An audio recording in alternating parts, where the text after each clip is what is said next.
We ready? Yeah, why don't we go ahead and get started? Okay. All right, good evening, everyone, and welcome to Black Orange's webinar, in which we're going to have a conversation about 4 major components that have a severe impact on the cornerstone of our democracy, which is voting. My name is Shelton J. Prescott, AKA P-Town, SU class of 96, former football player, and I currently serve on the executive committee and planning committee of Black Oranges. Just a little bit about Black Oranges and our purpose. Black Oranges is a diverse formation of former student athletes and allies who have the autonomy to collectively share their resources and skills to not only help the institution's brand, but also improve the quality of campus life. And how are we doing that? We're doing that through service-related projects and initiatives like we've done in the past, student advocacy, mentorship, community engagement, and partnerships at a grassroots level. More importantly, Black Oranges have ignited a sense of purpose for these former student athletes to extend a helping hand in the fight for racial injustice, economic inequality, institutional reform, and the elephant in the room, true liberation for Black and brown people. Prayerfully, our work is sustained and purpose-driven for years to come, and hopefully we can get more people to join. If you would like to know more about Black Oranges and our future projects, you can visit our website at blackoranges.org, or you can connect with one of our outstanding members. Now at this time, it is my distinct honor to turn the program over to our very capable moderator, Lieutenant Colonel Dwayne Murray, out of respect for his services in the armed forces. He is a former standout student athlete at Syracuse via track and field, and currently served as professor of military science and department chair at Alabama A&M University. Dwayne. Thank you, Sheldon. So ladies and gentlemen, again, welcome to the webinar for Challengers for the Vote, sponsored by Black Oranges. As mentioned already, I'm Lieutenant Colonel Dwayne Murray. Before we get into introducing our panel members, just want to orient you to the webinar setup. At the bottom of your screen, we have a list of participants, but we also have a Q&A section for you for us to facilitate further discussion and answer any questions you may have for any one of our panel members at any time. It will be, that window will be monitored by myself and some of our other panel members to come up online and either answer questions via typing or answer questions live as they are relevant to what's being presented. I believe the chat window is still active as well for any further discussion, but we direct you to the Q&A room specifically to answer your questions. Okay, with that, I'll go ahead and introduce our star-studded group of panel members. Talking about the 4 challenges for the vote, we have Dr. Arthur Vaughn, class of 92, Syracuse University track and field. Currently serves as the Associate Vice President for Business and Finance at Morehouse College, and also as the campaign treasurer for District Attorney Jeanette Holmes in Atlanta, Georgia. Representing Project 444, which is a very talented group of student athletes on campus right now. We have Ms. Kaylee Jones, Ms. Lila Nazarian, and Ms. AJ Walker. And then we also have Dr. Adolphus Belk, class of 96, Syracuse University. He's the professor of political science and African American studies at Winthrop University. And then the Honorable Sean Tarrant, former delegate from the state of Maryland from 2007 to 2015, and he's currently a contractor with the Department of State. So with that said, we will turn it over to our first presenter, Dr. Vaughn, to discuss education. Dr. Vaughn. Right. Thank you, Dwayne. Thank you, fellow Black Oranges, for this opportunity. I am grateful to be here with you. A little bit about my background is on the screen, but what's not there is for the last 25 years, I've either served on the staff of an elected official, run myself, or worked on a political campaign. Currently, I'm working on several. I'd like to go to the next slide if I could. We want to talk a little bit about voter education, all right? So when you think about how voters are educated in this day and age, Traditionally, we for local elections, because remember, all politics is local. For local elections, we often used to knock on doors and do telephone calls and robocalls and host events. But in the current environment, we can't do many of those face-to-face contacts. So some of the things you want to understand when you're selecting a candidate for local, state, or national office, how do their experiences and perspectives shape your values and identities?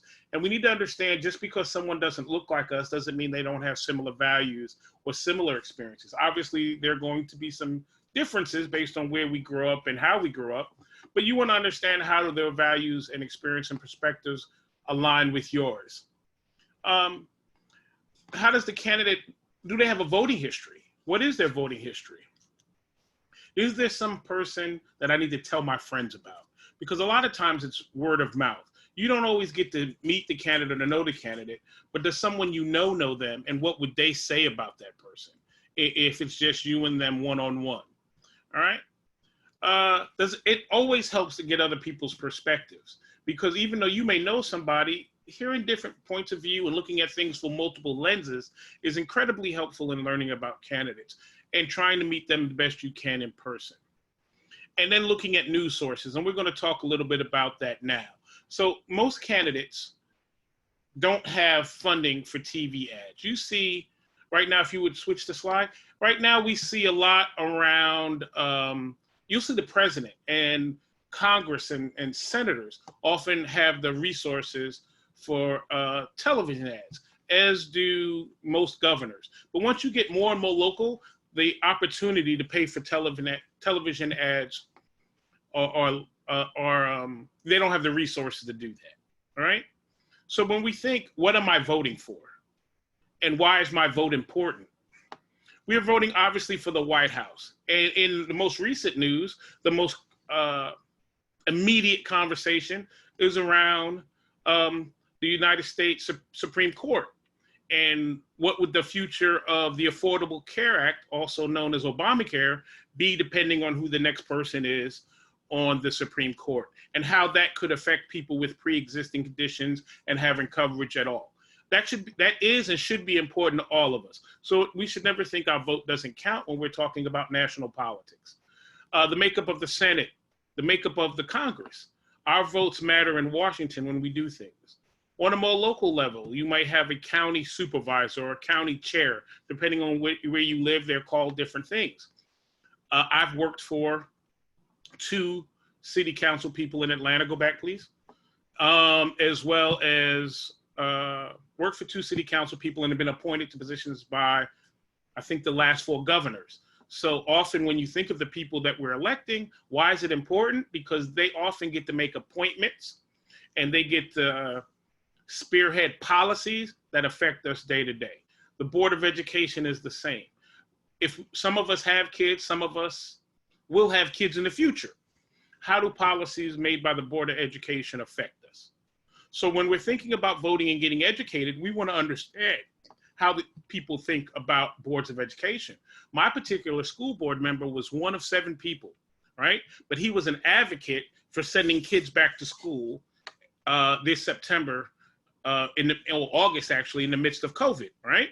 So imagine if we elected 3 more people and it would have been a 4-3 vote, and our kids would have been back in school in the middle of this pandemic, right? So we have to think about, how do these people that we're electing think, both on local issues and national issues, as we consider whether or not we want to vote for them, and how do we are we able to have communication with them to address issues that are important to you and I?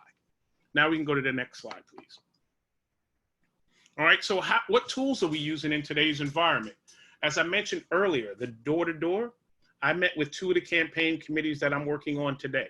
We're not doing door-to-door this year. We can't. For the district attorney, Joyette Holmes, or for the clerk of the courts, Rebecca Keaton. We can't do door-to-door right now, right? So what do we have to do? We're doing a lot more on the website.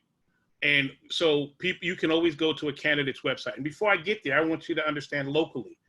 I put up a sample ballot, right? So each and every one of us can pull up the sample ballot for where we live. And then you'll see, based on where you live, what will you be voting on November 3rd. This is the sample ballot for Cobb County, Georgia, where I live, right? So it has all the people running for each office. I can start with this list of names, and based on what's important to me, I can then go to the website and pull up their web pages, because almost every candidate has a web page. I've not met one in today's modern era that doesn't.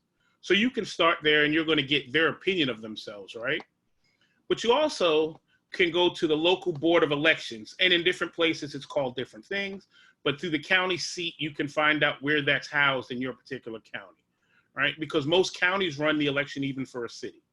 So you want to go look at the local board of elections and see what information you can get there and how that can direct you to other places.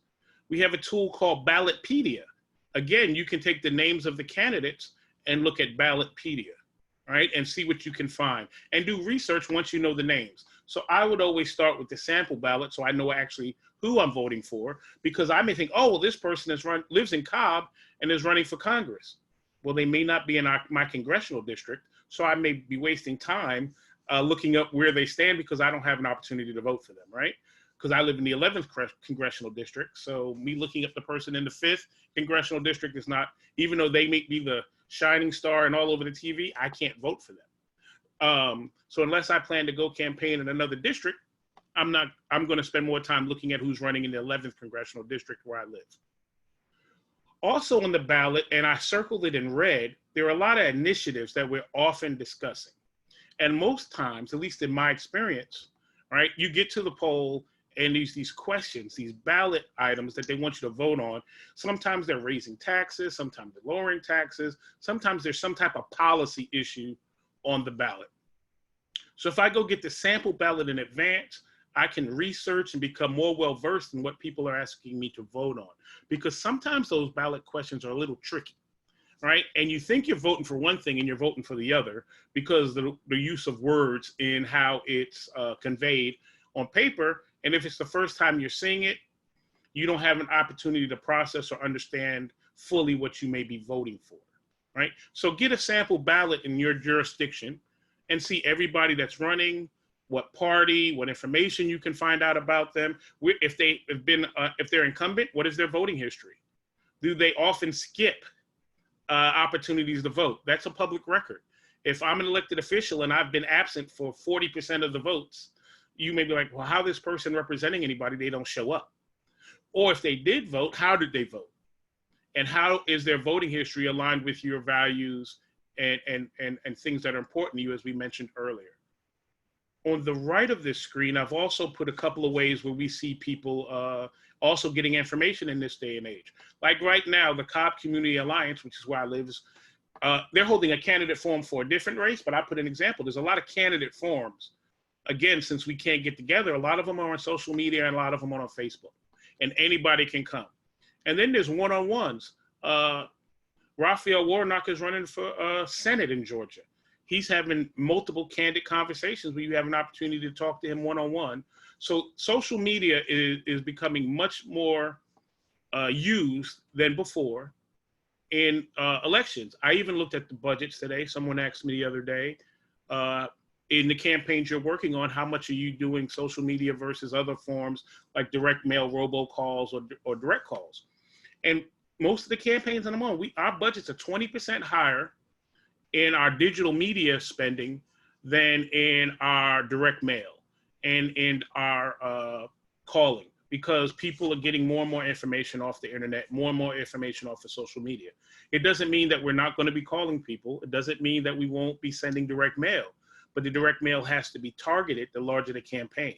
We don't have the resources to touch the multiple hundreds of thousands of people we have to that are eligible voters. So we have to look at that information and parse it or distill it and determine out of what subgroups do we need to touch the most through direct mail, which ones we can touch through robocalls, which ones we need to touch through direct calls, and how many people we can get to these candidate forums or webinars like we're hosting tonight. So the plane has changed on voter education, but we all have access, or most of us, I hope we have access to the internet, and we can go look at these various methodologies or these various tools in order to increase our information about candidates. but you can always still talk to your neighbors and friends about people who may know them. And depending on the municipality or county or state you live in, you may be able to get closer to candidates than other places. Next slide, please, sir. All right, so that wasn't, hopefully it was informative, but it wasn't incredibly long. But if we have any questions about voter education and what's going on in these various races, I'd be happy to ask, because literally right now I'm working on a Senate campaign and a couple of local campaigns. So I'm happy to answer any questions that anyone happens to have. So Dr. Vaughn, I have 2 questions in the chat window for you right now, excuse me, in the Q&A window right now for you or for the group of panelists. So the first one is, and I apologize, I believe, let me back up. I think that in the Q&A window, you may have the capability to make your question anonymous or not.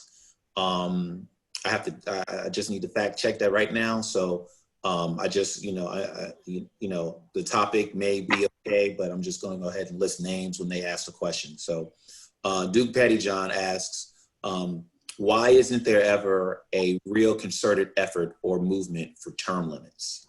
Sure, that's a great question.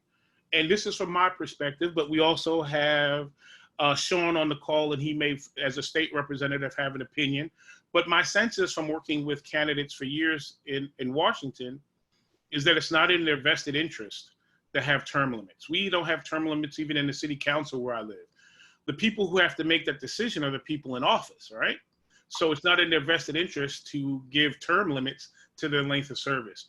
You know, we have people in Congress for 30, 40 years, people on school boards and city councils for 10 or 20 years until they decide they want to go do something else. So the people that are making that decision, it's not in their best interest to limit the time that they're in these positions, so they don't do it. And it's not the people that make the decision, it's the legislative body. Now, I would ask, Sean, do you have a different perspective as an elected official, or does anybody else have a sense of that? Thank you, Dr. Vaughn. The one thing about term limits, a lot of people would like to see them. However, in the legislature, and especially even in Congress, it takes many years to understand and figure out what you're even doing in the legislature or in Congress. And so when I was in legislature, I was in my mid-40s. I had young children. And so I could only stay 2 nights during the week and, juggling job, family. However, there were some other legislators that had been in office for, 12, maybe 18 years. And so they were retired and they really, really had a handle on the subject matter and could be subcommittee chairs, chairmen of different committees, and could get a lot of work done, as well as they had a lot of institutional knowledge.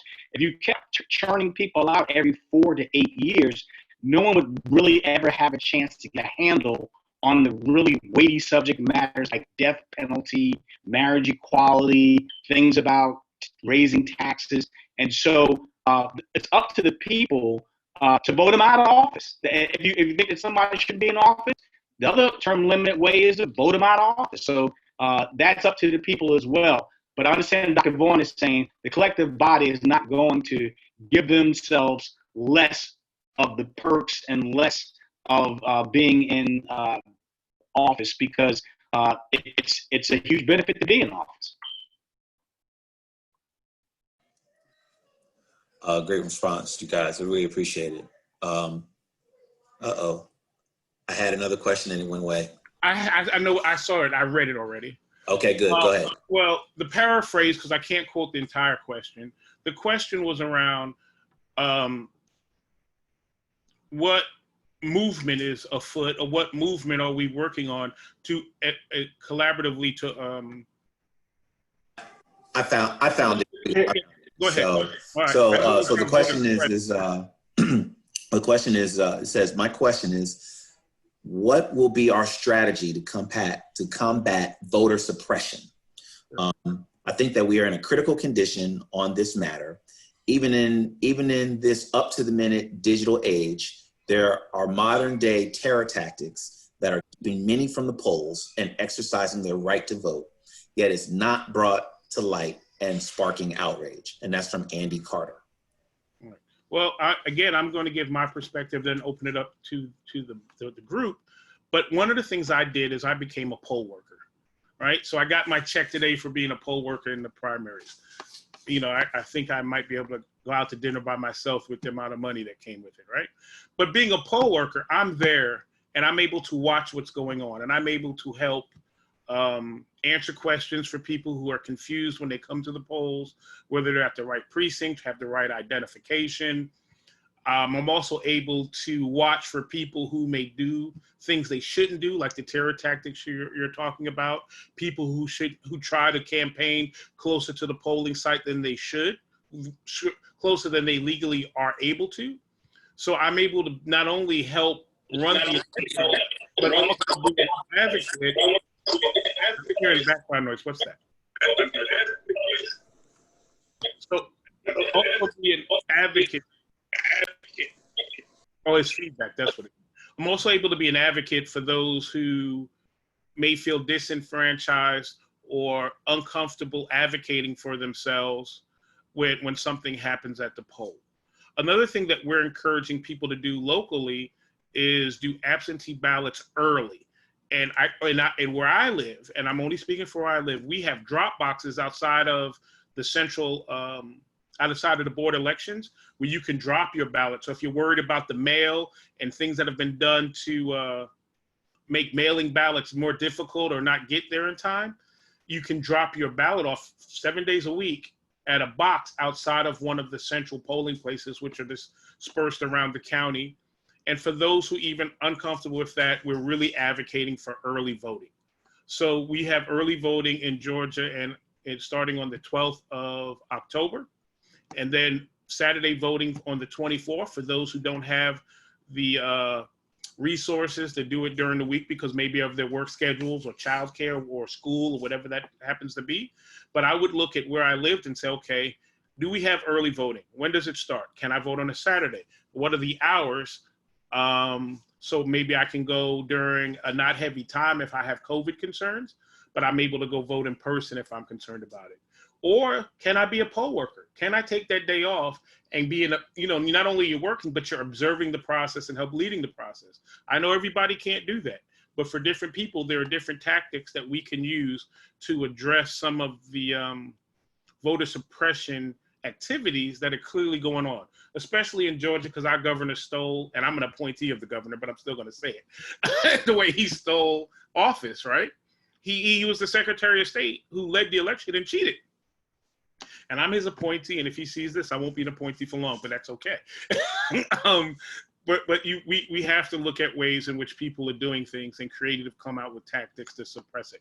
And with that, I'm going to stop talking and let someone else who may have a different perspective share.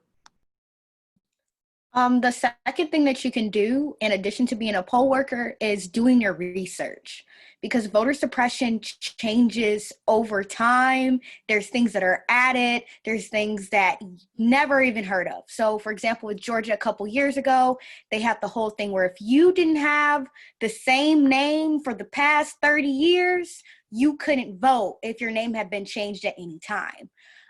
Other forms of voter suppression, or if you don't have your ID, which, as we know, some people lose their IDs. Even in the registration form for you to vote, there are different ways that there are voter suppression, such as having a really tiny words where it says mailing address that's different than your home address. So you have to stay vigilant, because even as a person with high voter advocacy, you can still be, you can still succumb to voter suppression and still fall into those traps that are constantly in every single place when you're trying to vote, with registering, with turning in your ballot or going to the polls, and with being at the polls, you know, yourself. Like we saw a couple months ago, a bunch of people were waiting for hours. And that's no mistake. That's to discourage people to get out of line. So if any of those things happen and you're at the polls and you're going to vote, you just have to be determined. You have to think, there's people who waited 15 hours. There's people who waited years, days. I can do this, because there's always going to be roadblocks to try to get in the way of you being able to vote. Absolutely. And AJ, thank you. You made me think of something. We're asking people now to go and check their registrations now to make sure they're active As AJ mentioned, what address is on there. So if you need to change it, you have until October 5th, at least where I live, to do that, because that's the last day to register to vote where I live. But we're asking people to go online, and you can check now and see what your voter registration says. If the precinct moved, where is it now? So you know where to go vote, and what all the information is there. So if you do need to make any changes, you have ample time to do that before the last day. And one of the other things we're doing, one of the nonprofits organizations I'm working with, AJ had me think of this. We're going to that area, and where they tend to have long lines and machines mysteriously break, but we're going in the morning with donuts and in the afternoon with pizza. And we're going to donate our time and money to make sure, hey, if you got to stand in line, you're going to be comfortable. We're not going to say, I got to get out of line because I'm hungry or thirsty, right? But we can do things like, I love the things AJ said. And again, thank you very much for having me. And I'm going to, unless there's another question, let us move on to the next subject matter. So I would love to move on, except we have one more question in here from Joyce Gomes. Says, how do we educate people who vote against their own interests when it comes to issues such as systemic oppression, racial inequality, social injustice, and education reform? Okay, certainly. That's a great question that I, again, want other people to weigh in on. One of the challenges, I think, and we've had this conversation in our subgroup here and other places, some of us, and I'm in this group, I believe now, who think we have attained a certain amount of stature or wealth, we tend to sometimes lose sight. When I did the Master's of Public Administration, one of my professors told us as African Americans, we couldn't be conservative because as a people, we don't have anything to conserve. And that has stuck with me for over 20 years.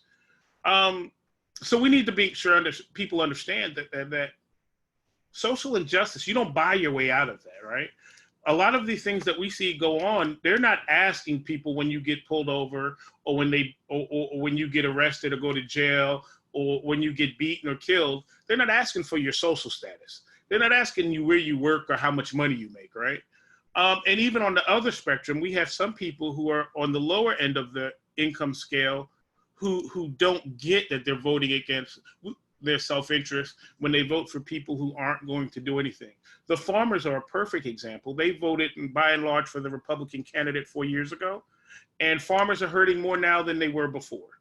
So we have to, and people are going to talk about this later, educate people, motivate them and mobilize them, but we have to find the common denominator for their shared interest and understand that it's not a one-size-fits-all premise, and what may work for this group of people and what we need to communicate to this group of people may not apply to a different group. So we have to, as they say in church, meet people where they are and help them elevate their thinking to understand the broader spectrum of issues.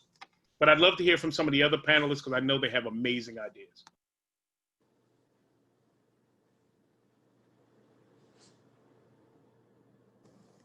Okay. The time to do real quickly is answer and get another question out here on the Facebook Live that came in via Facebook Live. So Lavasha Payne Prescott asked, what do you think about the practice of ballot harvesting? And if you believe it is and do you believe it is an effective tool?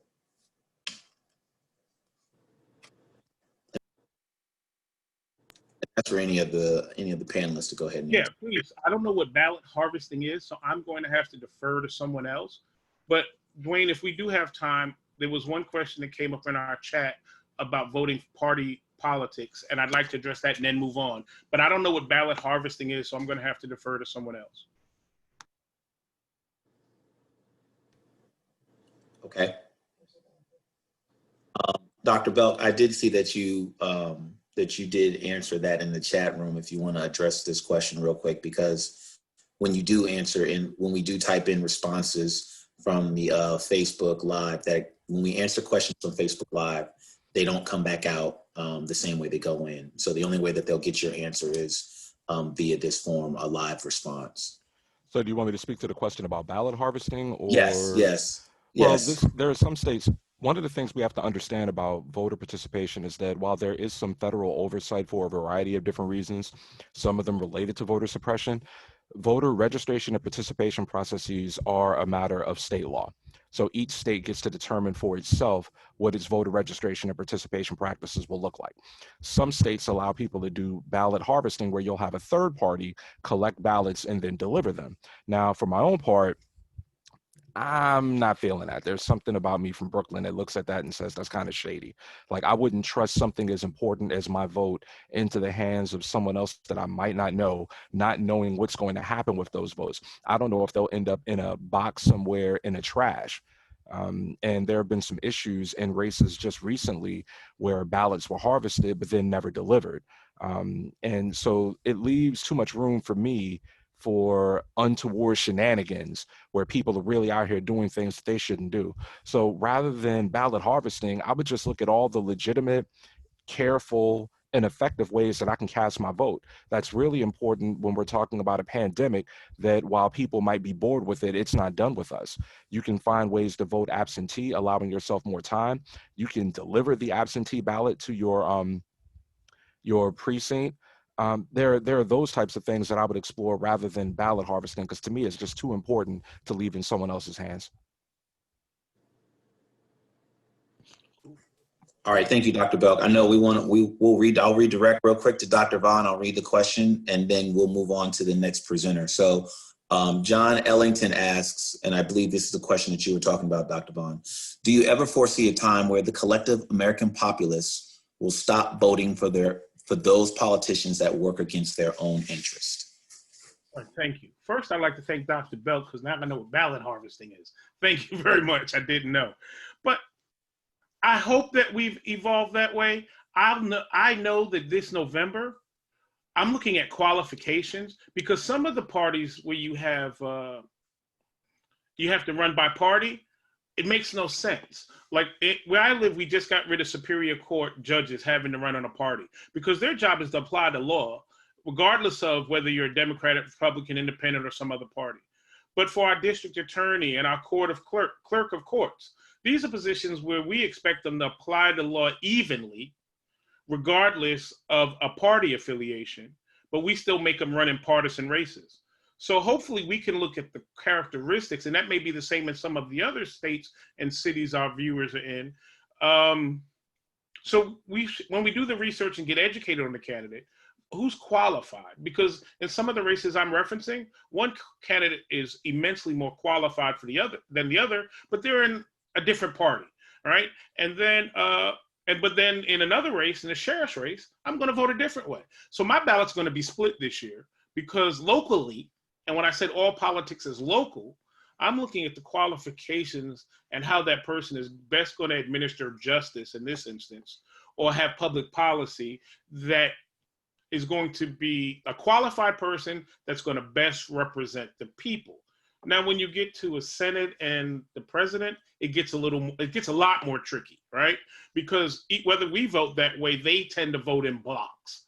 So in that space, how do we find somebody that's going to, may not be perfect, but best represent our interest as part of a block vote, right? So when you get to the federal elections, it's a lot harder, because there's so much more at stake with all these federal judge appointments, Supreme Court appointments, chairs of the departments, like HUD, Department of Education, so forth and so on. So that's a lot harder. But again, I'm going to turn it over to another panelist who I know is equally, if not more qualified to speak about this topic.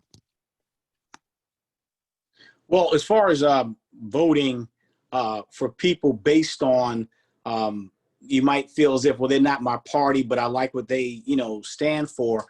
When that person starts to caucus with their own party, then they will vote against those things that you thought they weren't going to vote against, because party comes first when they are in this General Assembly, or when they're, in Congress, or even on the city council level. So that's kind of, one of those things where you hope that you can vote somebody who's not your party, but there are a lot of things that the parties now stand for that are very, very different. Democrat versus Republican are on two very extreme ends of the spectrum. And so that can be a very, very dicey initiative to take on. I'll say something real quick. I spoke on this in the chat, but I want to bring the conversation above board. I think we need to give voters more credit than we do, voters in general, but Black and brown voters most especially.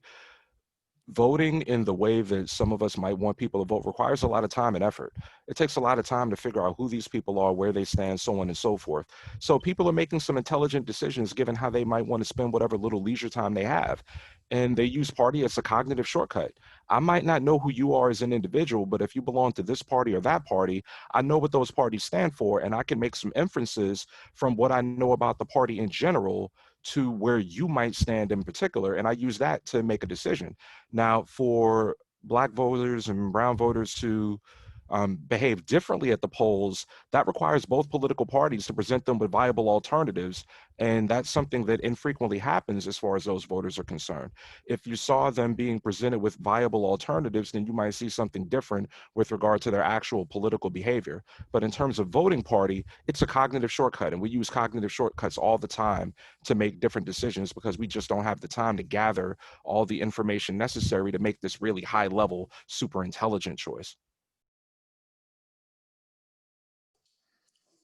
Wow, cognitive shortcuts. I like that. All right, I believe we've gone through and we were able to answer several questions. First of all, Dr. Vaughn, thank you very much for that portion of the webinar. Education is essential. So now we're going to transition to our second challenge for the vote, which is voter registration. And the presentation you'll hear is from Project 444, group of very talented individuals that currently exist on campus. So without further ado, Project 444, the floor is yours. Hi, good evening, everyone. It's great to be here. My name is Lila Nazarian. I'm on the women's lacrosse team. We had our colleague, AJ Walker, who's on the cheer team. She was here earlier, but she unfortunately had to leave for her night class. And I'm Kaylee Jones, and I'm on the women's cross-country team. Yeah, so we're going to be talking to you guys today about voter registration, how that works, and why it matters. All right, and then if we can go to the next slide, please.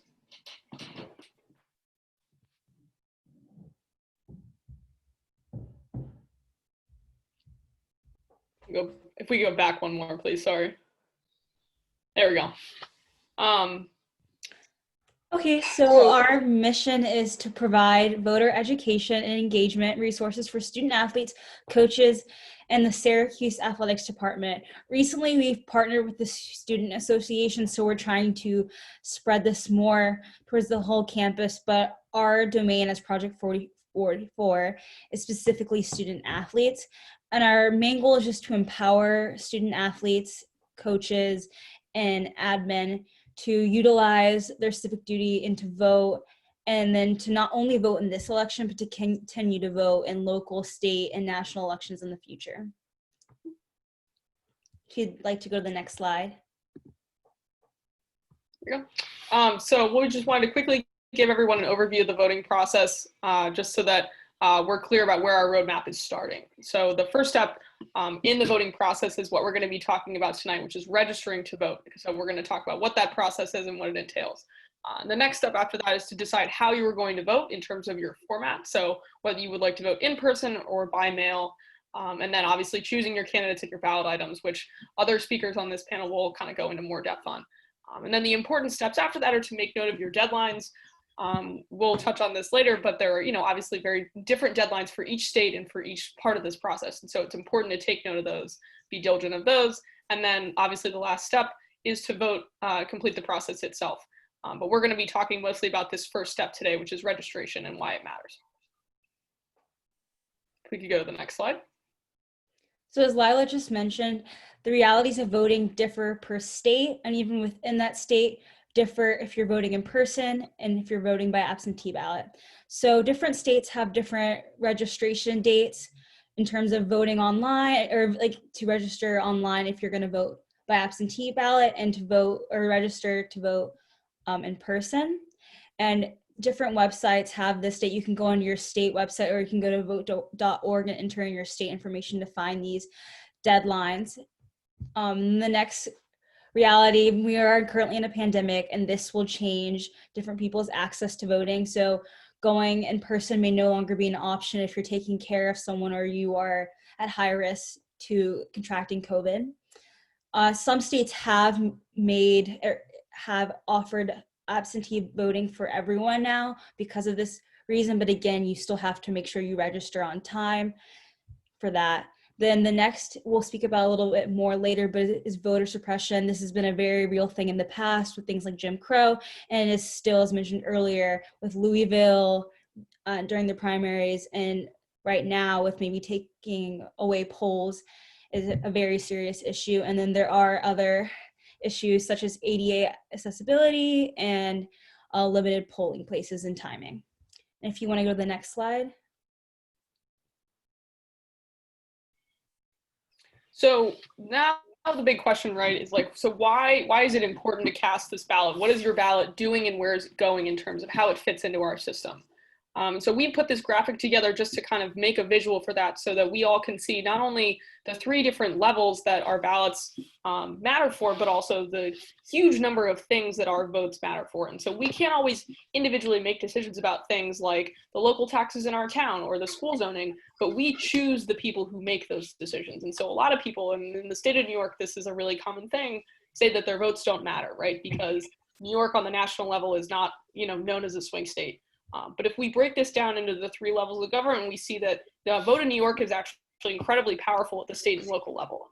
And so you can look on the left column of this lower part of the graphic and see just a few of the people that you could help vote elect by casting your vote. And then if you look on the right-hand column, we could barely even fit a condensed list of all the things that those elected officials are going to make decisions about. And then these 4 boxes at the top just indicate the different kinds of ways that you may be able to vote. So on a candidate or on a slate of candidates, so a group of them, or on a referendum or a policy, which is not on a candidate, but on a decision that the public is going to vote on. So we use this graphic really just to kind of underline the huge, vast list of things that your vote will influence. And that's why it's important to do, what Dr. Vaughn was talking about, and to take time and educate yourself, because your vote is very, very important. And, local and state elections have tremendous direct impact on your life. And so it's important to know, just visually be able to see how many different things your vote counts for. So if we go to the next slide. So part of being an educated voter is understanding your deadlines and making sure that you've done the necessary steps to make sure on the 3rd that you will be able to vote. So the first thing, and I encourage you guys all to do this tonight after the panel, is to check your registration status to make sure that there's been no mix-up, and you can go on to voter.org and check that. And then next would be to look up deadlines and write that down in your planner or in your phone or whatever you check daily to make sure that you are submitting your ballot or request for an absentee ballot on time.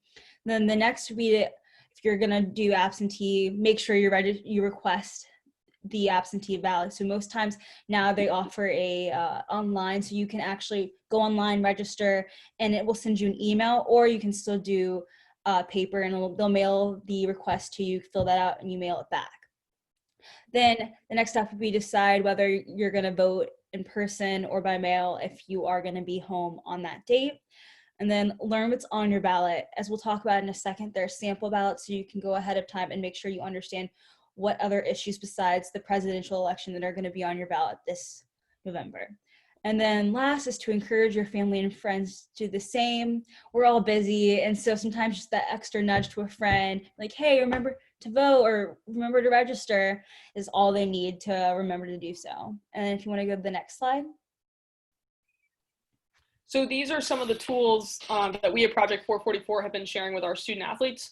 These are all readily available from the US government website and then from ballotready.com, which are all really easy to use tools that can help you, take the steps that Kaylee's talking about, which are the kind of critical important steps to make sure that especially in a time when we're not sure how long if there are going to be delays in the Postal Service, or if election offices are kind of overwhelmed right now. It's important to take these steps early. So you can use the vote.gov website to check your registration status. You can use the us.gov website, which is embedded in this PowerPoint, to find your local county board of elections, or the people who are in charge of holding the elections in your county and where you live. And so these are kind of your direct officials to know what's going to happen in your precinct and how the election is going to go, because they're in charge of it. And then the last part is obviously learning what's on your ballot, which we've mentioned a few times, and why it's important. And so there are so many different resources that Dr. Vaughn has mentioned, that we've mentioned. The internet is access to the internet is really the only tool that you need to be able to learn about all these things. And so we try to make these tools as accessible as we can to our student athletes. All right, we can go to the next slide. So there are 4 main types of ballots. First being samples. We mentioned this is a super helpful tool to understand your ballot before the election day. Next would be in person. So that's the ballot you would receive if you go to your polling place on the 3rd to vote. And next would be absentee. And this is for people who are out of state temporarily for college or work, military service overseas, or elderly, or people who are ill, or people who do not feel comfortable going to the ballots because of COVID right now. Then the next would be provisional. And this is if you have an issue at your polling place, you have a right to request a provisional ballot so that you can ensure that your vote will be counted, and it'll act as a placeholder until you can get the issue with your eligibility resolved. And in the next few slides, we'll talk about the different types of ballots you could potentially see. Absolutely. So like we said, each state has a different board. Each state and each precinct have different boards of elections, which means that the voting options in every state are actually more different than you would think. And so this is the first example of kind of a classic candidate ballot that you would see, right? So in this ballot, you're going to get to vote for individual presidents or individual candidates, excuse me. And so your options are based on those individual people. But on the next slide, we'll see a slightly different layout. So on this side, it has it organized differently. And a key with this one is making sure you do not vote too much. Sometimes these things can be tricky, and sometimes that's done purposely to confuse people, and sometimes it's unintentional, but it's easy to accidentally check too many people, and that will disqualify your vote. So you do not want to do that. And we'll show you another example. And so, oh, sorry, if you want to speak about this, Lila. No, I was just going to note the left column on this ballot is what we know as a straight party ticket, which means that you're not voting for individual candidates, you're voting for a party itself. And so we've talked about the cognitive shortcuts, and some states choose to do it this way, but it's important to know that and do your research, even if you are going to pick a straight party ticket. And then like Kaylee said, just to be really careful and read that fine print, because if you vote for more than 2, like if in this middle column, there's a chance that your vote could be disqualified. And then on our last example here, on the next slide. So this is an example of a referendum or a policy that you would vote on. So not everything on your ballot is going to be a candidate. And AJ is from California and talks about these all the time. California always has a lot of referendums on their ballots.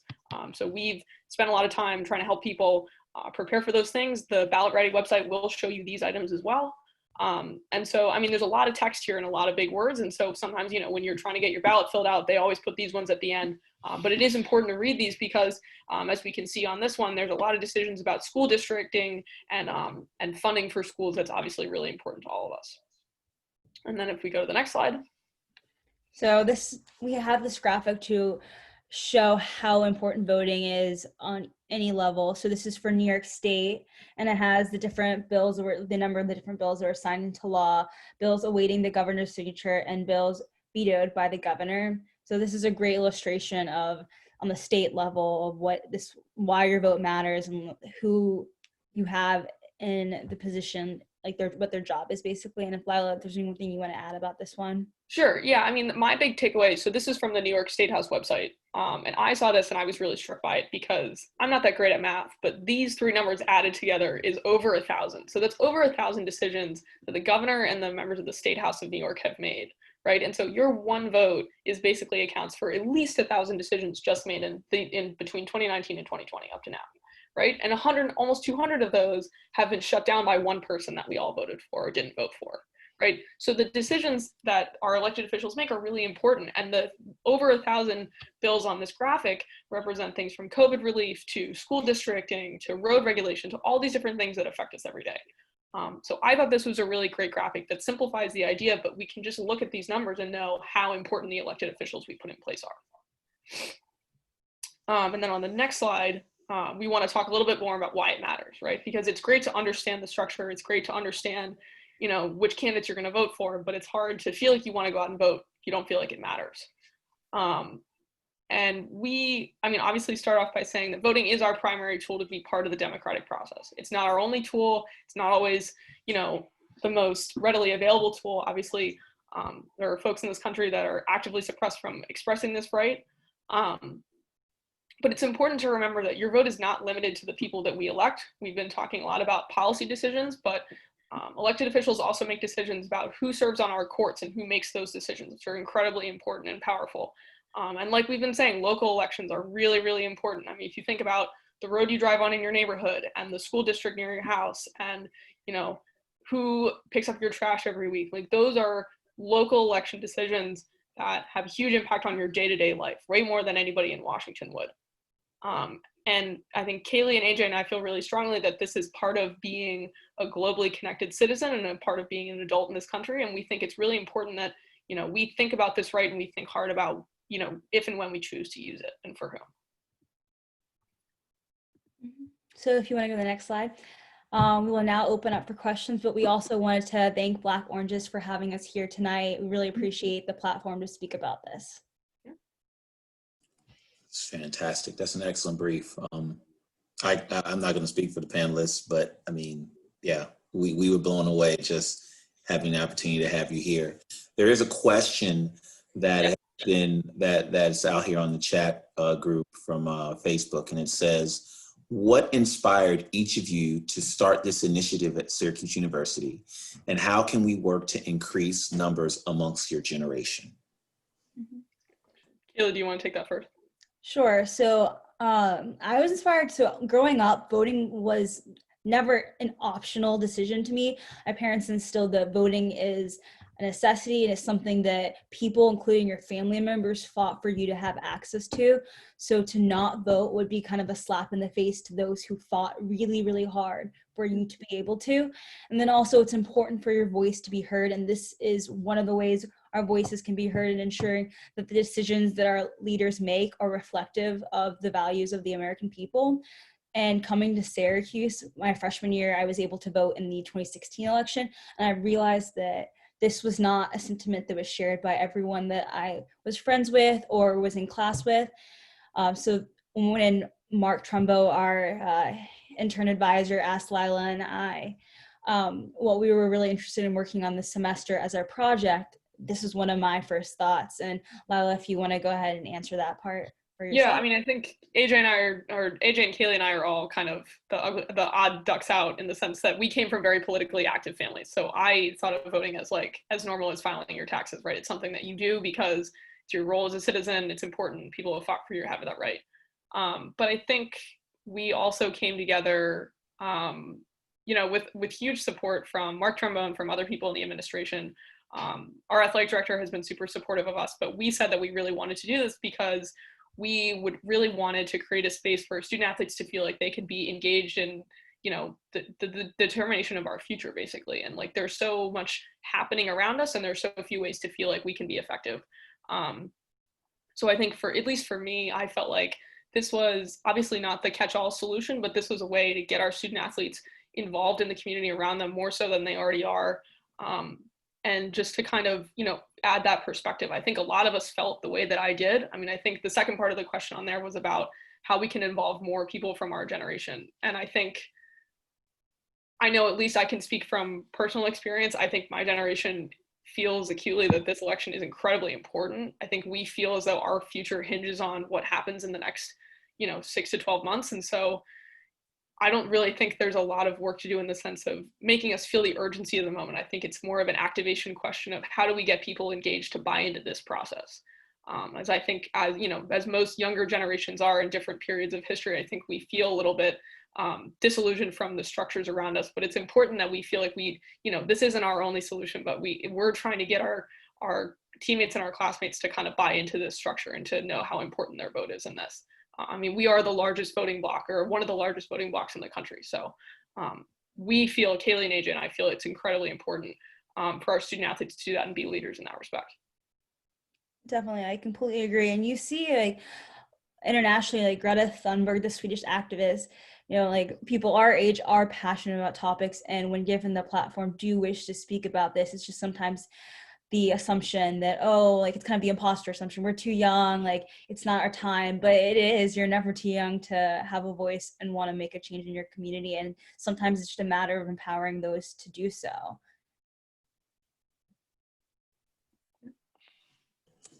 Absolutely. If anyone else on the panel has input on that, please feel free to jump in.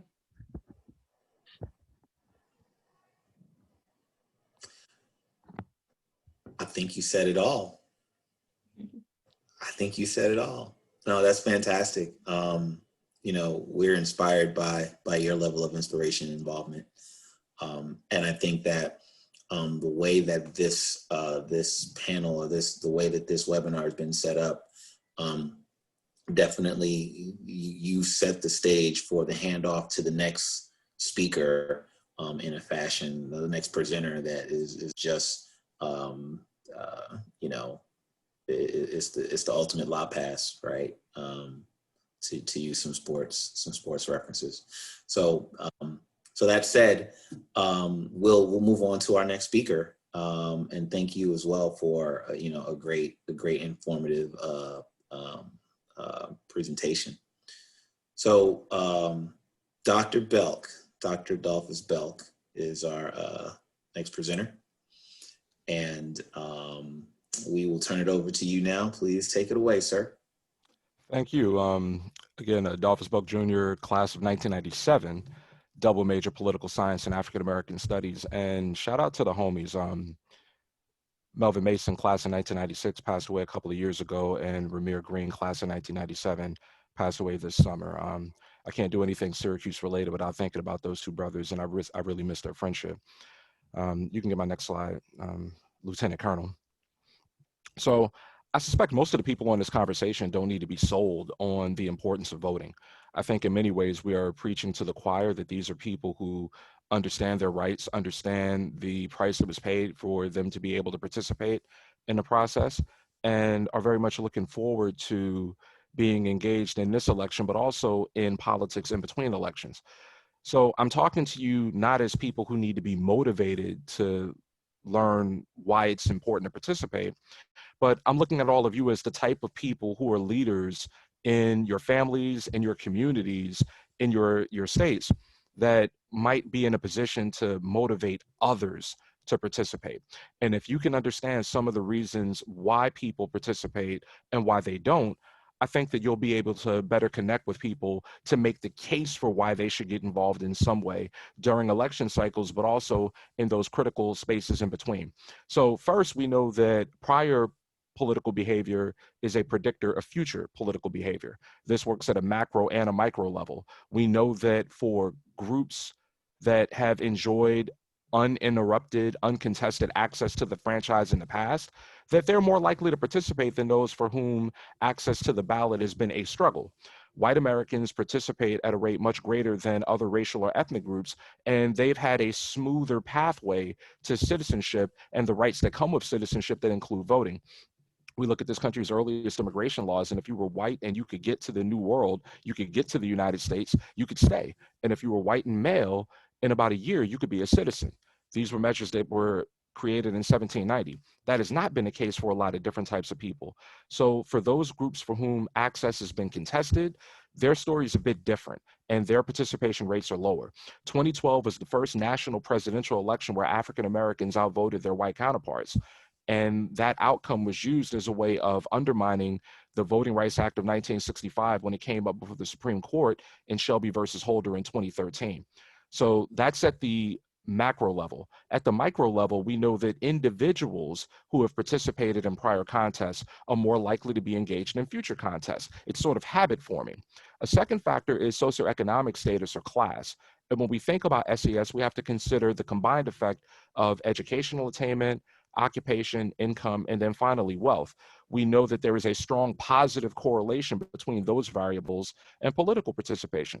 People with higher levels of education, greater occupational prestige, higher incomes, greater wealth holdings are more likely to participate than their counterparts. So if you're one of those helpers that's out here in the community and you're engaging people who historically have been disenfranchised and disregarded, you're going to have to work a lot harder to get them engaged, because they'll look out and see very little in a system that's irresponsive to them.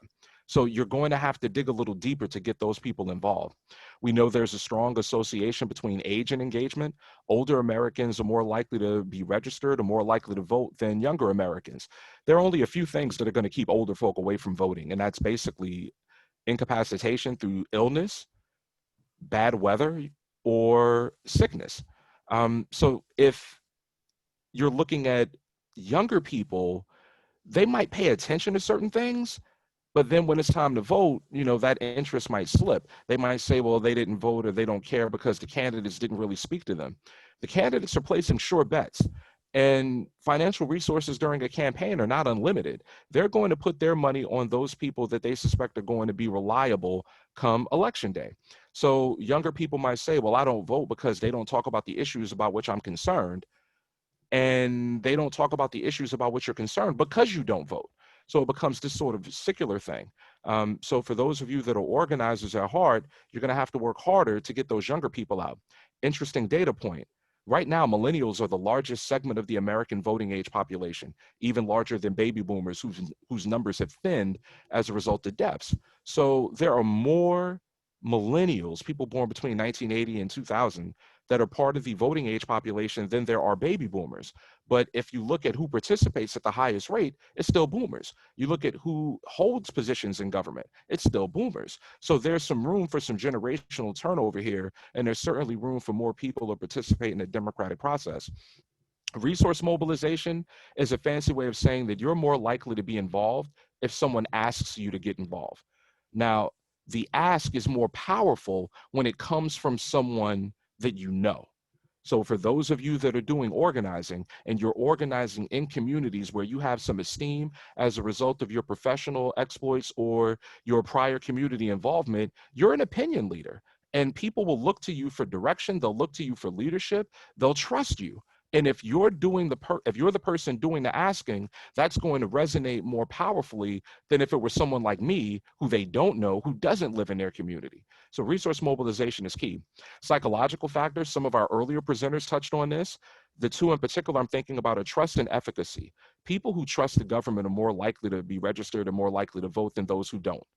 That's a major barrier you're going to have to overcome for people who feel disenfranchised and dispossessed. But why should I care about voting if they've never given a care about me and mine? That the only time I see these people is when an election comes around and they're trying to scare us to vote one way or another, and then the threat passes, they ignore us, and we don't see them again for another 2 or 4 years. That level of distrust or cynicism is sometimes earned as a result of the way that people have been treated. That's a significant barrier that has to be overcome if you're doing some voter mobilization efforts. The other factor, the other psychological factor is efficacy. That's internal and external. Internal efficacy, you believe that you have a voice, that you have something to say and that people ought to listen to you. It's external when you then shift that into action, that if I get involved, I can change things. So for the people of us that are the Tiggers of the world, who are high energy and highly motivated or efficacious, yeah, we'll go out there and get it. But for those of us who might have a disposition that's more like Eeyore, and yes, I'm going Winnie the Pooh, for those of us who are more like Eeyore, it takes a little bit more to get us involved. Because our experiences may have taught us that, well, they don't care about people like me. So why should I get involved when they've never really cared? Social context matters. That's a way of talking about community. And communities rub off on us. Earlier, the members of Project 444 talked about the factors that explain their involvement in politics. And they pointed to one agent of socialization, family. And that family is our most important agent of socialization when we're young. Our political attitudes and even partisanship are acquired through the influence of family. Yet when we grow older, other agents of socialization become more important. And social groups or peer groups in the form of community are one of them.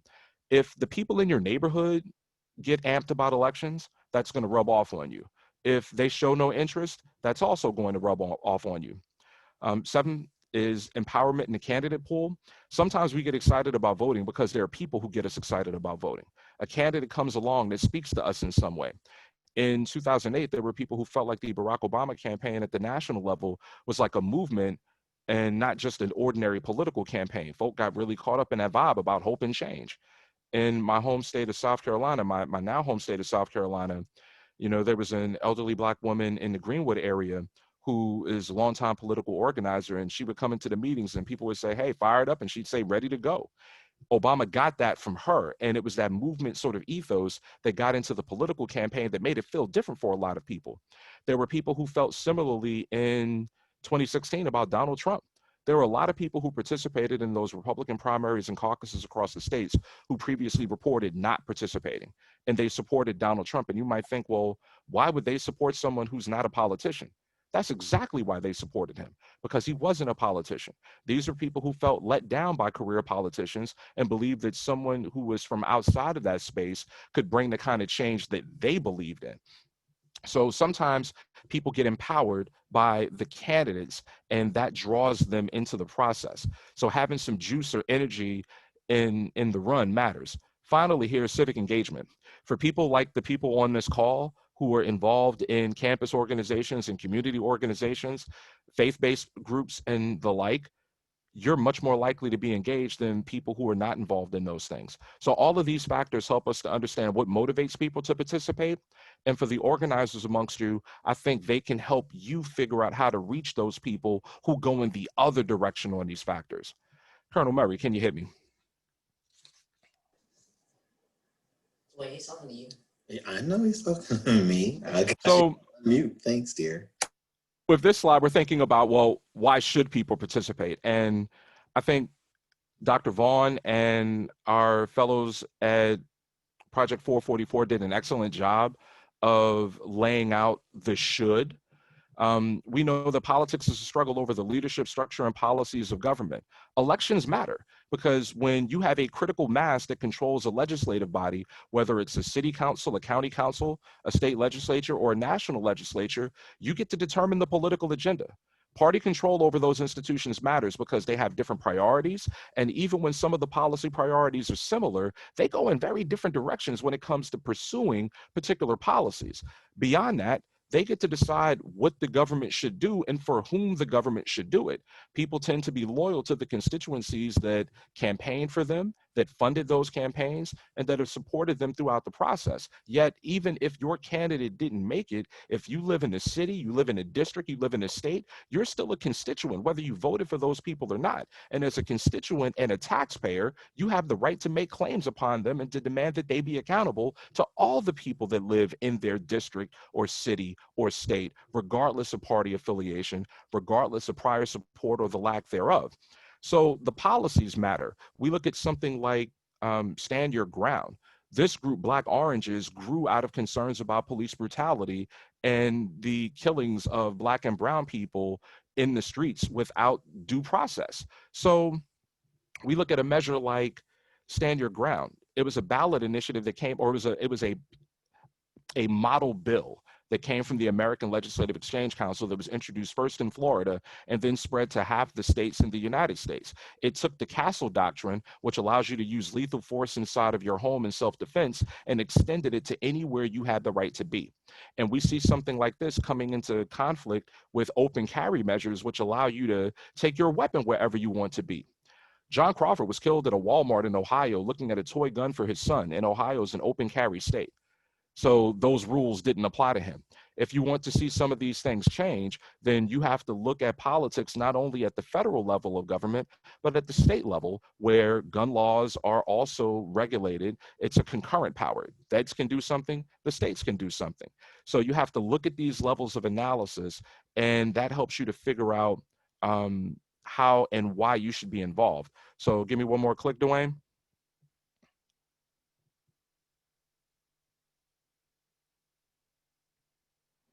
So when people say, well, the government this and the government that, I'm like, which one? There are 90,000 of them. So as a voter, you get to have some influence at each of these levels. We know that in 45 days, we have a federal election coming up. that federal election will also have some folks that are on the ballot in our states that sometimes the states don't want to be influenced by what's happening at the federal level. So they'll separate, for instance, their gubernatorial elections, and they'll have those in off years. So 2022 will be a big year for governor's races and things of that sort. But as voters, we get to decide on people in the national level of government, the states. There are over 3,000 counties, 20,000 municipalities or cities. And as you get lower in those levels of analysis, you get closer to home. Most of the decisions that have an impact on your daily life are being made at these local levels of government, like cities and townships and school districts.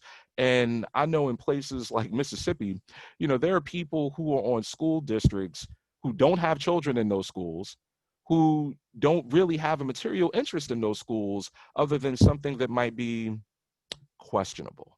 And that's something that you see across the states. If you don't like what you see at some of these local levels, then it might be time for you to move from being an organizer and a mobilizer with people's voter participation to consider being a candidate. Because there are many people like you who have the experience, that have the knowledge, that have the skill sets from your professional or community work that are portable to the political arena. If you know how to be a public speaker, if you know how to fundraise, if you know how to organize, if you know how to inspire and motivate people, if you're good working as a member of a team, all of those skills are transferable to the political arena. And there might be a space for you on a school board or a city council or a county council. So that's where I'll close, because I think that makes for a nice segue to our final presenter, the honorable former House of Delegates member Sean Tarrant, who did just that. That's excellent. I'm sorry. Okay, there we go. Questions. So I've got two questions right now. I believe that some more may be trickling in at some point. You can probably imagine who this question is from. For those who may be limited in the extent to which they can participate in the political process, i.e. active duty service members, how do you effectively empower them to remain committed to civic engagement? Yeah, this is one of the things where if you're a member of the armed services, you have rights, but you're also expected to adhere to a different code of conduct than the typical American or the civilian. You might not be able to get out here and do certain things or say certain things politically because it violates those standards. But at the same time, you are still a citizen and you can involve yourself in the things in the community that you care about. Politics is something that happen, elections is something that happen episodically. We have election cycles, elections come and go. But the things that you care about don't come and go as elections move and, come in and come out. You can still be involved in community building efforts that might entail volunteering, working with younger people, working with older folk, doing something about food insecurity. In my state of South Carolina, you might have 1 out of every 5 South Carolinians that are worried about running out of food before they have an opportunity to buy more. And if we're going to be serious about dealing with poverty, then there's a whole bunch of research that says, well, if you give money to poor people, that can help them not be poor. But given attitudes about charity in this country and deservingness, that's not something that we can expect to happen anytime soon. So if the government is not going to act at the local, state, or federal levels, we can act as private citizens. So we can do something about food insecurity. We can do something about supplementing the education that children receive at school so that there's no brain gap between the end of a school year and the beginning of the next school year. We can do something about safety and security in our neighborhoods. There was a point when people in my neighborhood wanted to form a neighborhood watch because they were absolutely certain that children from some adjacent neighborhood where the homes are going for $500,000 were up to no good in our neighborhood. So if they formed that neighborhood watch, I was going to join to watch the watchmen. And that was going to be my way of making sure that children who look like my children don't end up being over-policed by people who have no law enforcement authority. That doesn't involve politics, but that's something that I care about. So I think that for those who are active military members, there are things that they can do between elections to be engaged and to engage in that sort of positive community building. I see another question that came into the chat, and it asked, How do you feel in a state that is heavy one way or another, red or blue, and you're on the opposite end? Does your vote matter? I think that Project 444 kind of laid out something really important for us to consider. If you are a Democrat in a strong Republican state or district, infrequently will you get what you want as a voter when it comes to choosing between candidates. And that's something that you live with where you are. At the same time, though, there are policy issues that might come up. There are some questions that are put on the ballot directly before voters, the referendum, and you get to decide if you're going to have pennies for progress that will make money available through a small tax to improve infrastructure, roads and bridges in your community. You might get to decide as a voter if there's going to be a small tax increase that will go to better fund education where you live. So you might not get the candidates that you might want, but when those referendum come up, you have an opportunity as a voter to vote for those things. And then finally, I never looked at politics and political engagement as something that was solely dependent on voter participation.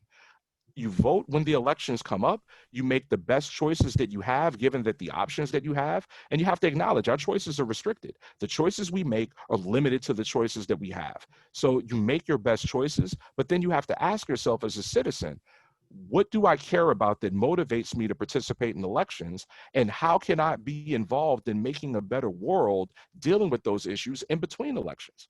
That's where we have to challenge ourselves. Dr. Belk, I'd like to add one thing to that as well. Even if you don't get the candidate you want, if you're in my experience, if you're active in the community, you're active on the political scene, registering people to vote, educating them, whatever that happens to be, both parties know who you are and they notice you. In my presentation slide, it showed all the governors that appointed me. The first one was a Democrat. The second one was the first Republican governor in Georgia since Reconstruction, right? But I keep getting appointed because they know how I'm active in the community. And that's important because while this might not apply to Syracuse University, there are some private colleges in Georgia that we vote whether or not they can exist or not. And that's beyond accreditation. Can you operate in the state of Georgia? And we had a very controversial one that came up. I won't name the school because I don't want people to feel a certain way, but we had a very heated conversation about one of the historically black colleges and universities, and it's going to be allowed to operate in Georgia, but it wasn't unanimous. I'll put it that way. So you can even get appointed based on your pleasure, and we're implementing policy that's not going to the legislature or the governor.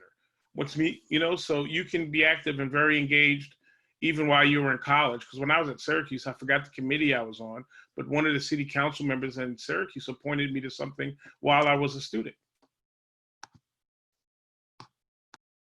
And to Dr. Vaughn's point, in a lot of states, we look at colleges and universities, if they're public, their boards of trustees are candidates. They run.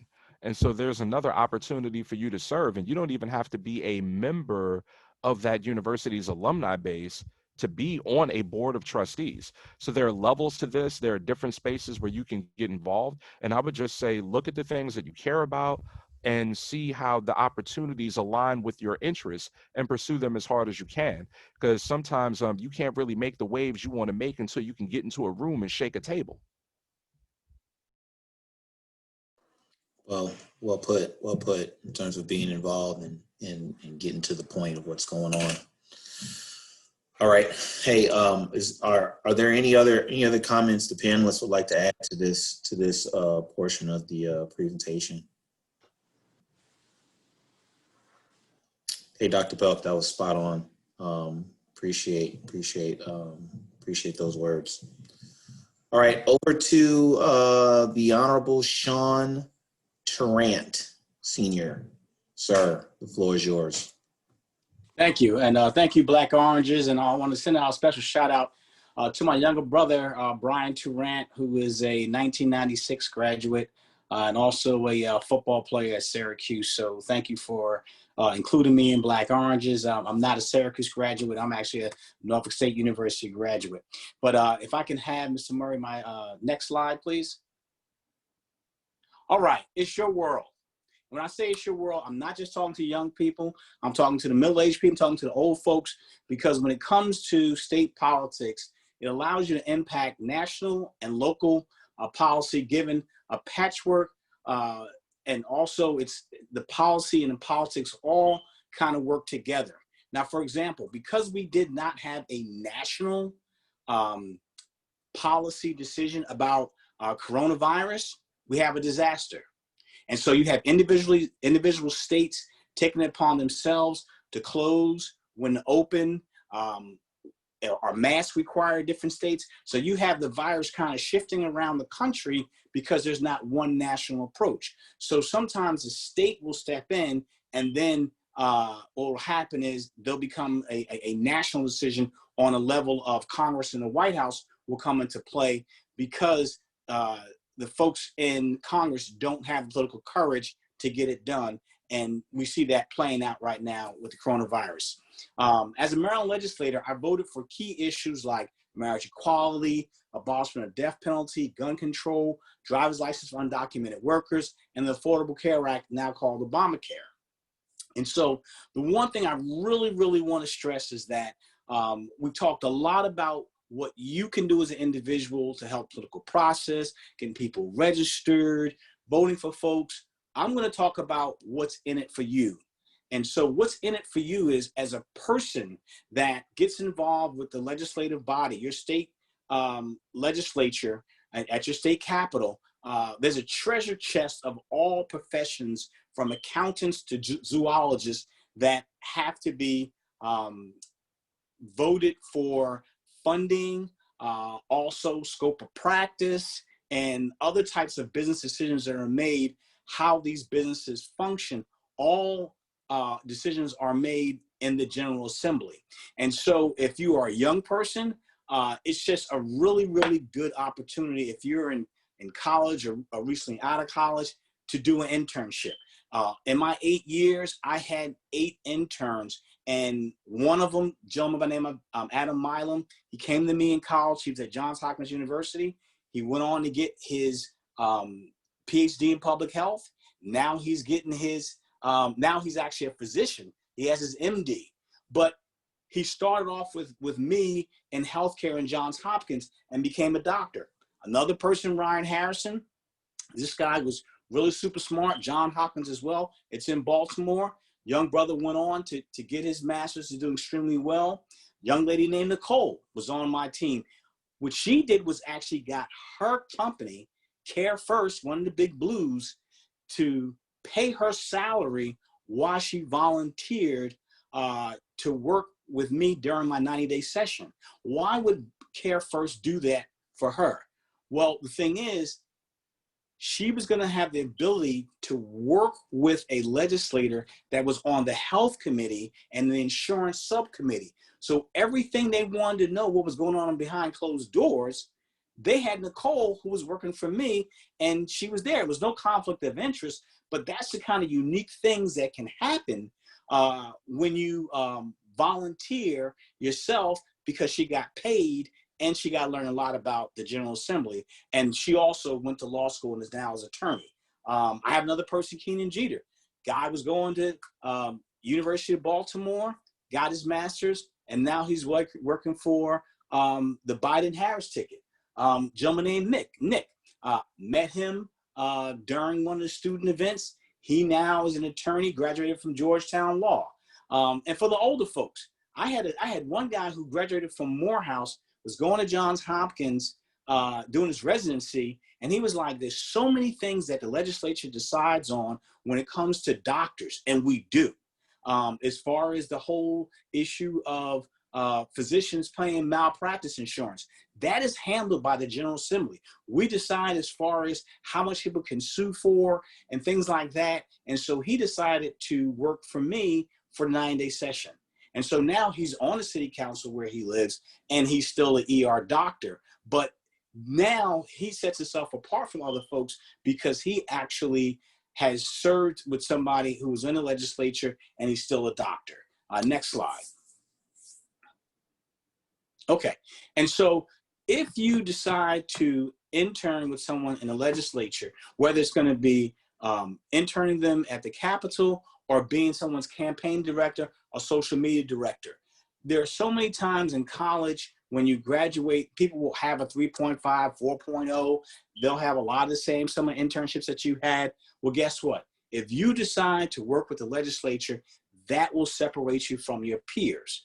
And the thing is, a lot of times people would love to hire you, but they're looking for those certain check boxes and experiences that separate you from other folks. Well, the one thing that legislators will do is give people who work for free or work for a small amount in internship being paid by the state, is give them really big titles that they do a lot of work for. They work for it, but how many of your peers are going to say they've been chief of staff or campaign director or social media director? All those things are extremely important. And for the folks that have been out of school for a long time, there are people who helped me on my campaigns and helped me in my office that were retired professionals or still in their professions. What that allowed them to do is learn more about things that were important to them. They helped me a lot because the teachers that helped me, they were subject matter experts in education. They were helping me. And so if they had a question at 8 or 9 o'clock at night about something that they needed as far as a job recommendation, as far as letter recommendation, or they had a question about what was going to happen with schools, or they wanted to tell me some information that was going on at a certain school, they had direct access to me. And you can't put a price on having direct access to a legislator that is actually working on your behalf. Even though sometimes the question came up is, what if you're in a state where it's controlled by the other party? Well, they still have people in the minority party that still get things done. There are people who are in the Senate right now that are Democrats. They're still getting bills passed. They're still bringing money home to their districts. So you still have a lot of impact. Don't get caught up in thinking that because somebody else has a majority, that the minority party doesn't get a chance to get things done.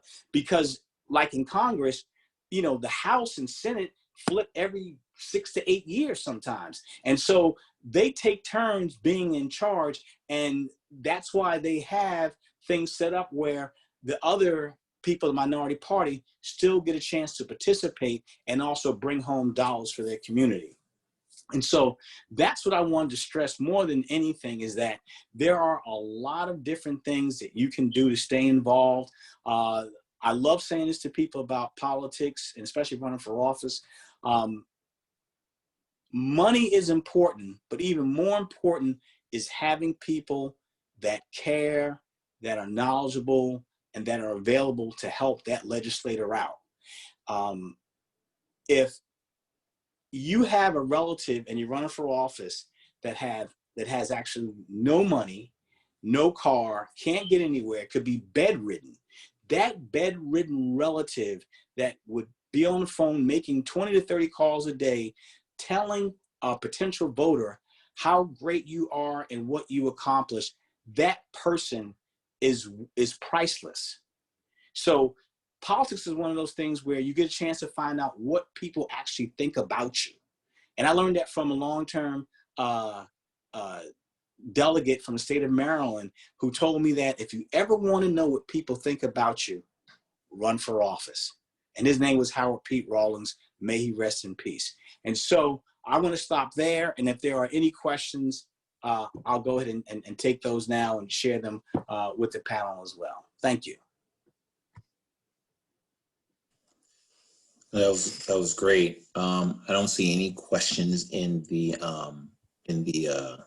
Q&A section. But what I want to ask a question for former delegate Tarrant.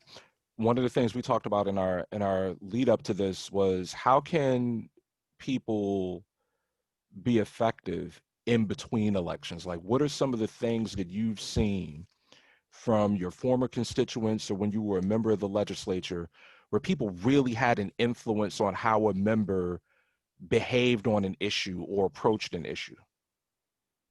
Well, I used to be a neighborhood president. And so I was president for about 5 years. Before that, the other 5 years, I was vice president of a very political neighborhood in Baltimore. And so what I used to do is, whenever there were issues going on, because all politics are local, a lot of the speakers have already said that, during the in-between times, that's the time you really get stuff done for you. It's really your time. You got them, you help them to get elected. Now, let me tell you what I need. The problem a lot of times is ordinary people don't ask for anything, or they don't know what to ask for. I was in a position where, as a young person, I lived in a neighborhood that had the mayor of Baltimore City, former mayor Kurt Schmoke. I had 2 delegates. I had a state senator. I just had access to city council. I had access to all these people. So I used to go out to lunch with them. Now, when they would come to neighborhood meeting, if they wanted to speak, they had to come through me. I was the man in charge. And so they wanted to get to the voters. So they had to go through me. We would go to meetings. Yes, you're the delegate. Yes, you're the senator. Yes, you're the mayor. But guess what? I'm the president. And so there's a lot of things you can do in between those times. You just have to work and know what you want, because what I would do is I would ask the city to do things, and I would CC all those legislators that lived in my neighborhood, and I would just get a ton of stuff done. I mean, I had a ball as a community leader. I hope that answers your question. I think it does. That's good stuff there, Mr. Tarrant. So I want to take this time right now before we get ready to close out to just go around and give each one of you panelists an opportunity to just provide some closing thoughts. Just some closing thoughts. I know we've already had a great presentation from each one of you, but and I'll start with, I'll just go down in order and start with Dr. Vaughn, the orders of presenters. But just some closing thoughts, some words of wisdom, some things to look forward to, or whatever your thoughts are. So, Dr. Vaughn. All right. Well, thank you, and I want to thank everybody for providing all of us this opportunity to share this information. And I've mentioned this to Colonel Murray before. I hope those who are watching and those of us on the panel don't just look at this as another a group of talking heads that did this just so we could talk, but you actually distill some of the information that was shared and use it in your everyday life. Use it when you're talking to other people to help educate, motivate, register, mobilize them to participate in the process. And again, thank you all for having me. It was a distinct honor. Thank you, Dr. Vaughn.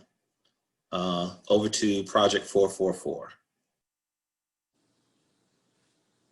I'll defer to Kaylee on any kind of collective statement from us, but we are really grateful to be here. So thank you to Black Oranges for having us. We'll just encourage everyone to, go and find out if you're registered and, do your research, and, your vote is really, really valuable this November. It always is, but it's especially valuable this November. So please really make sure you go and use it, use your power there. Yeah, thank you so much for having us. And if you have any questions, feel free to email Lila, AJ, or myself about anything. Thank you. Thank you. All right. Dr. Belk. I would say that, looking at this group and looking at the important role that athletics played in people's formative years and is playing with them right now, you don't show up on game day, put out a cigarette on the bottom of your shoe, and just go out and compete. That's not how this works. You have to put in a lot of work to get ready to go out on the field, the court, or out on a pitch. And then you have to put in work afterward to recover and get ready for the next thing.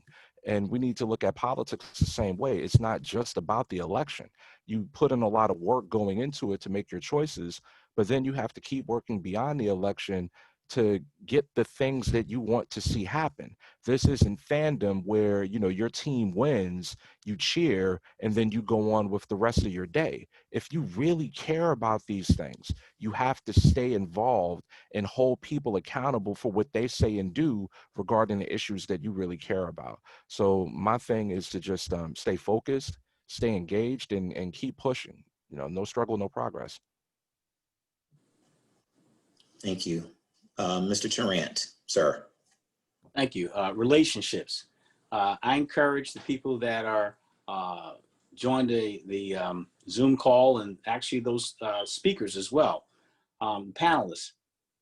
You need to develop a relationship with your elected officials.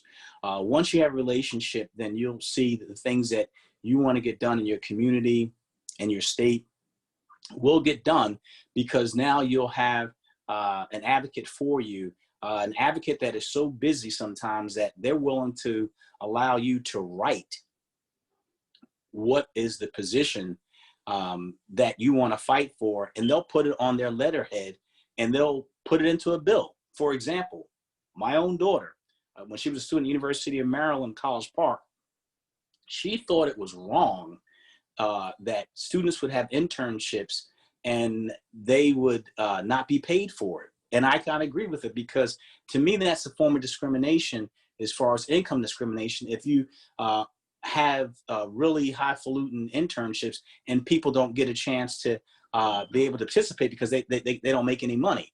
And so my daughter had me to draft a bill, and that would allow the state to pass a bill that required companies to at least pay for travel expenses so kids could actually participate that were low income. And so she got a chance to put a bill in, and she actually testified in front of the Economic Matters Committee. I mean, the bill did not pass, but she lobbied legislators, and she actually put her bill in under her dad's name.